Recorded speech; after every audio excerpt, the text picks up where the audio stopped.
Ketingga enak banget. Iya dong. Kurang asin nih. Bentar ah.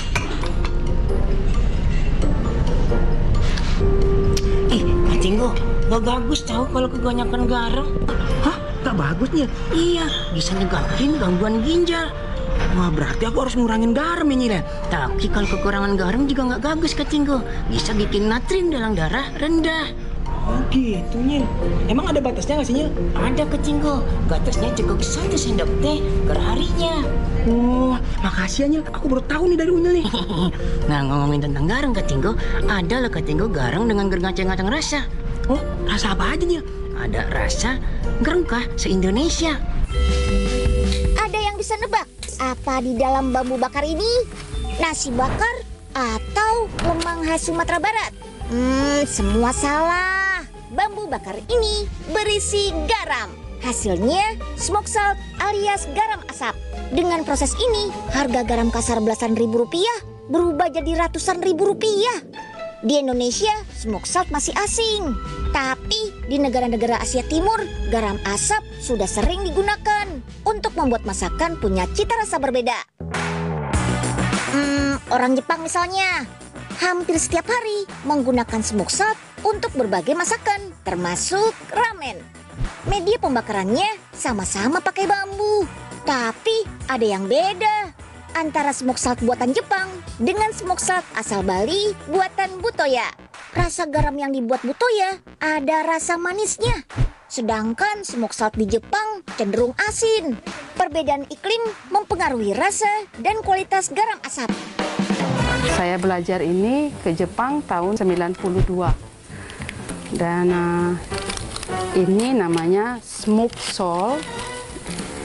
Kita menggunakan bambu juga ya, bambu muda. Dan lihat ini baru smoke pertama seperti ini dia jadinya. Masih putih dan ini masih akan ada proses yang selanjutnya, yang kedua dan ketiga dan keempat. Iya, karena bukan garam yang biasa digunakan di Indonesia. Butoya belajar teknik membuatnya aja sampai ke Jepang.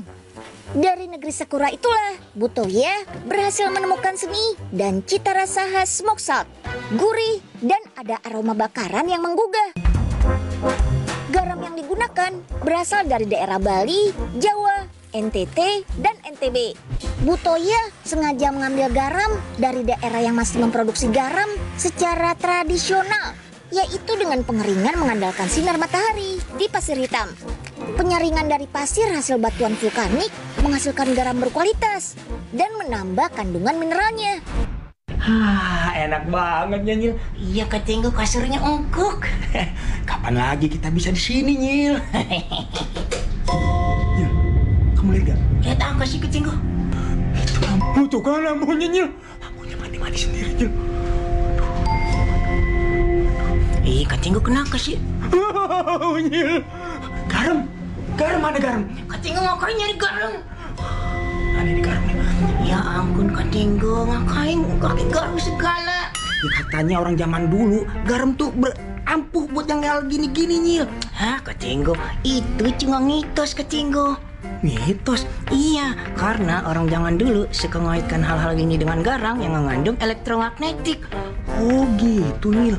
Iya. Makanya Ketingga sekarang kikir positif aja ya, Ketingga ya. Aman selama ada Unyil. Garam, bye-bye. Unyil. Unyil. Satu jar smoke salt berisi 350 gram. Harganya Rp540.000. Untuk premium smoke salt yang warnanya paling hitam, harganya bisa lebih tinggi lagi. Harganya jauh lebih mahal dibanding garam biasa. Karena proses pembuatan garam asap sangat panjang. Bambu yang digunakan juga nggak sembarangan, harus bambu yang masih muda. Iya, karena kan kalau bambu muda itu masih ada airnya, jadi rasanya nanti mix campur dengan rasa garamnya, jadi bagus sekali. Dan karena bambu muda itu masih ada airnya, jadi dia sangat bagus untuk campuran rasa. Healthy juga sangat sehat sekali karena dia muda bambunya, dan kita harus tekan biar nanti dia matangnya bagus sekali. Garam perlu perlu dipanaskan selama lebih dari 3 jam. Dibakar sekitar 30 menit pada suhu 80 sampai 120 derajat Celcius. Proses pembakarannya gak cuma sekali. Perlu pembakaran 5 kali sampai 7 kali. Garam yang sudah dibakar dihaluskan, terus dimasukkan lagi ke dalam bambu. Belajar membuat garam asap langsung di Jepang gak membuat Butoya puas. Dengan kreativitas, kombinasi garam asap dan rempah-rempah khas Indonesia tercipta. Saya belajar ini untuk rasa semuanya dari Jepang. Setelah saya pulang ke Indonesia, jadi di Indonesia kita punya banyak sekali rempah-rempah kekayaan alam Indonesia. Ada kunyit, ada kecombrang, dan saya olah dari bahan apa yang ada di Indonesia untuk rasa-rasa dari garam, smoke garamnya. Ini dengan kecombrang ini rasanya luar biasa sekali setelah disemuk dengan proses 9 kalinya. Ada 12 rasa untuk garam asap dan garam biasa. Hampir semua varian garam ada tambahan rempah-rempah seperti campuran kecombrang dan kunyit. Bahan-bahan yang dipilih fresh, bukan kecombrang atau kunyit instan. Bahan rempah dipotong, dihaluskan, dan dikeringkan. Rempah halus inilah yang dicampur ke dalam garam asap. Ini yang ada flavor garlic. Bener banget. Kalau misalnya sea salt itu lebih gurih, dan kalau yang ini ada wangi smoke-nya. Beda sama yang nggak melalui tahap smoke. Ini nih.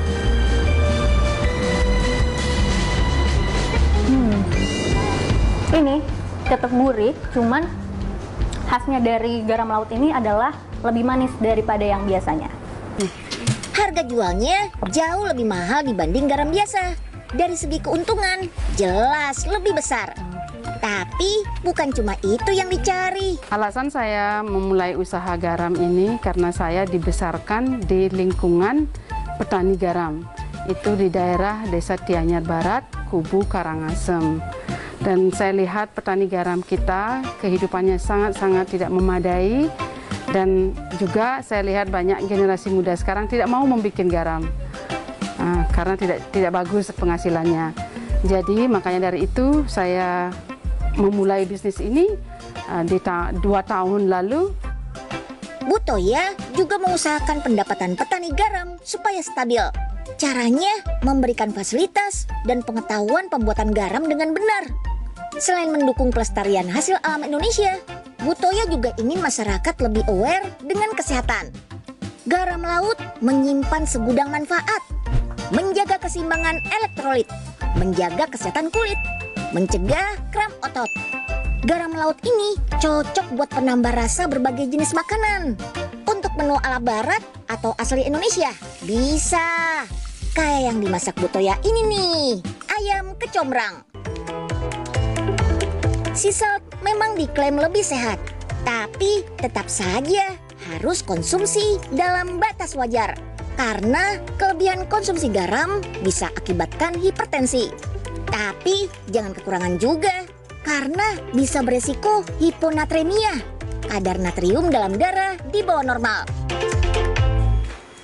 Banyak yang bilang Indonesia kan punya wilayah laut yang luas. Terus kenapa masih harus impor garam? For your information, garam gak cuma dihasilkan dari laut. Faktanya, garam di dunia ini mayoritas bukan didapat dari laut, tapi dari gunung. Yap, garam ditambang dari gunung atau gua. Diproses menjadi garam yang bisa digunakan sebagai bumbu masakan atau untuk industri. Garam bukan sekedar memberi rasa asin pada masakan. Berbagai macam industri seperti industri tekstil, farmasi, dan kosmetik membutuhkan garam untuk proses produksi. Garam industri beda dengan garam konsumsi. Garam tradisional yang diproduksi petani standarnya berbeda dengan garam untuk industri. That's why negara kita masih butuh impor garam